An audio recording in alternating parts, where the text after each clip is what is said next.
something greater that we can offer Grisha and Ravkans.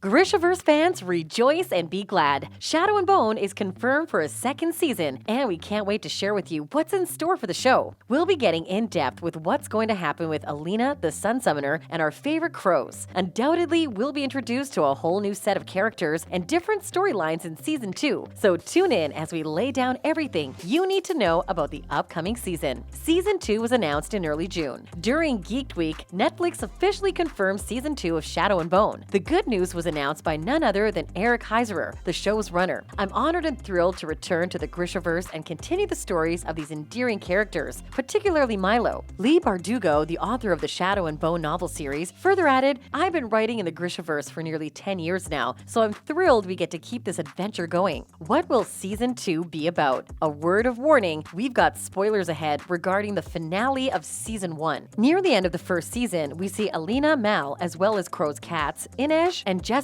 managed to escape the fold along with the help of Zoya after standing up against the General Kirigan. In the end, we see the group part ways with the Crows returning to Ketterdam to face some of their enemies, especially since they failed to capture the Sun Summoner, while Alina and Kat sail to a distant land to hide from their enemies and train Alina's power in the hopes of destroying the fold once and for all. The first season religiously followed the first book, aside from including the Crows, which were a spin-off series from the Shadow and Bone trilogy. Season 2 will likely follow the second book titled Siege and Storm, but Ben Barnes, the actor who played General Kirigan, thinks that Season 2 may diverge a bit from the books. I've obviously read the books, but I think it'll steer from the course of the books in terms of the second season. Barnes told Collider in an interview, "I think that the character becomes a bit more representative in Alina's mind of what the darkness is and a bit symbolic, and I wanted to keep him as a human being. He's many-fold more powerful now that he has the walking, living Volcra that he can summon and send at his will without even having to use his hands to use magic." At the end of Season 1, we see General Kirigan emerge from the fold with the Volcra in tow, but they're no longer winged creatures since they took on a new and more sinister form. In the books, these are called Nichivoya, which is Ravkin for nothing, and they'll be a level-up kind of opponent for Alina, Mal, and anybody else who runs into Kirigan, Heiserer explains to Insider. He further added, "Both of them have a level up going into the second season, but I think Alina knows somewhere in her gut that even with the Stag Antler Amplifier, she cannot draw enough light to take down the fold, so we'll have to explore what other options are available for her in the second season." Who are the characters for Shadow and Bone Season 2? We're seeing the return of the majority of the cast in Season 1, plus a few new others. Although Eric Heiserer and Leigh Bardugo are keeping a tight lip on who's joining, but one thing's for sure, Wylan is finally being personified. I can tease this much, that there'll be 100% more Wylan, Heiserer shared. "We'd like to introduce him for sure, and we'd like to spend at least a little bit more time in Ketterdam. We kind of had to yoink our crows away from that in Season 1 and throw them toward the fold and beyond for their heist. And I think at least part of next season should be a home game for our team." He added to TV Line, "It would be good to see if Wylan and Kaz already had a relationship, and then maybe Wylan is responsible for something in Season 1. Of course, Jessie May Lee will return to reprise her role as Alina Starkov, the Sun Summoner." Lee spoke to Elle about several scenes from Book 2, which she's looking forward to filming, especially the upcoming clash between her character and General Kirigan as soon as they're both done building their armies, because Kirigan's got his shadow soldiers, and then obviously Alina gets her own army. I'd love to see how that manifests and how that affects her. In the book, there also came a time when Alina uses the power of creation called Merzost, which Lee also looks forward to. The Darkling uses it, which resulted in the formation of the Fold. Obviously, we've seen the effects of Merzost in the show on Kirigan and his black veins and everything, and Alina's hair is meant to turn white. I'd be interested to see how gruesome that is, Lee explained. Archie Renault, who portrays Alina's childhood friend, Malian Oretsev, or simply Mal, will accompany Alina to new lands so she could master her newfound powers. Likely, Renault is also excited for Season 2, since the first season left him with a lot of questions and not so many answers. The fact that it is so open and there is this whole world that has still been unexplored on the screen excites me a lot, Renault told Collider. "A lot of the character relationships feel like they're still in the very early stages and have only just scratched the surface, so to speak. But will we see more of Alina and Mal's budding romance?" Heiserer teased TV Line that we may see more of the two as lovers in the future. "There were definitely moments where a kiss felt warranted. I believe there is a lot of kissing in their future should we ever get the opportunity. The Crows are also set to return in Season 2, led by cunning boss Kaz Brecker, aka Dirty Hands, who is portrayed by Freddie Carter, Inej, aka The Wraith, who is Kaz's right-hand woman, who's an excellent spy played by Amita Suman, and the life of the party and resident sharpshooter Jesper Fahey, who is portrayed by Kid Young. Suman shared in an interview with Harper's Bazaar some of the things she looks forward to in the season, which is Amita and Kaz's first meeting. I remember when reading that, it was such an exciting thing. There was just such a foreshadowing of the relationship of, I can help you. From a fan's point of view, I would love that scene to be there, Suman quipped. Heiserer also added that the possibility of Alina and the Crows meeting again in the future is a possible scenario, which he told Variety. We had so much fun at the moments when these two sets of characters could find ways to integrate. I have a lot of fun theories about how we can make this happen organically again, without really disturbing too much of the separate storylines that they're on. Danielle Galligan, who plays the heart-render Grisha named Nina Zenik, will also return. Witch hunter Matthias Helver is portrayed by Callahan Skogman, and hopefully we'll see more of these too. Sujaya Dasgupta, who plays Zoya, is also set to return, as well as Daisy Head, who portrays Genya.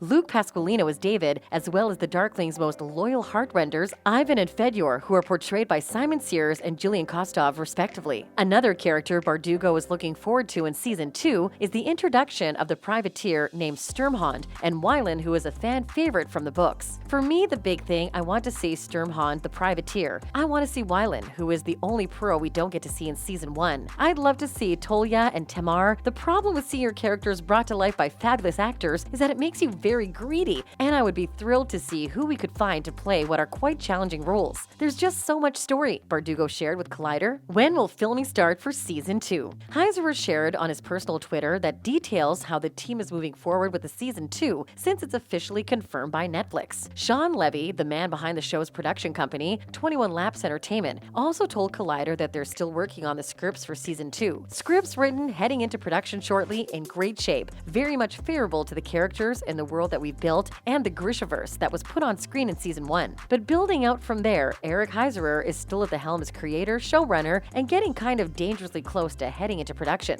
When is Season 2's premiere? Fantasy series are no jokes. Not only are they expensive, but they take a lot of work compared to the other series. So we'll have to wait for a long while before we see the premiere of Season 2. The first season was a huge production in itself, filmed in several foreign locations such as Budapest and Hungary, which is hard enough to do under normal circumstances. So Season 2 will more than likely take a longer time to produce under the ongoing global health situation. Other Netflix hits which took a while to resume were The Witcher, Stranger Things, and Umbrella Academy, which had at least a year-and-a-half gap between seasons. We'll most likely see the series return in late 2022 or the first quarter of 2023. That's everything we know so far about Shadow and Bones Season 2. We'll let you in on the newest details as soon as we get a hold of them. But for now, don't forget to leave a like and subscribe to our channel before you go. Thanks for watching, and we'll see you in the next episode.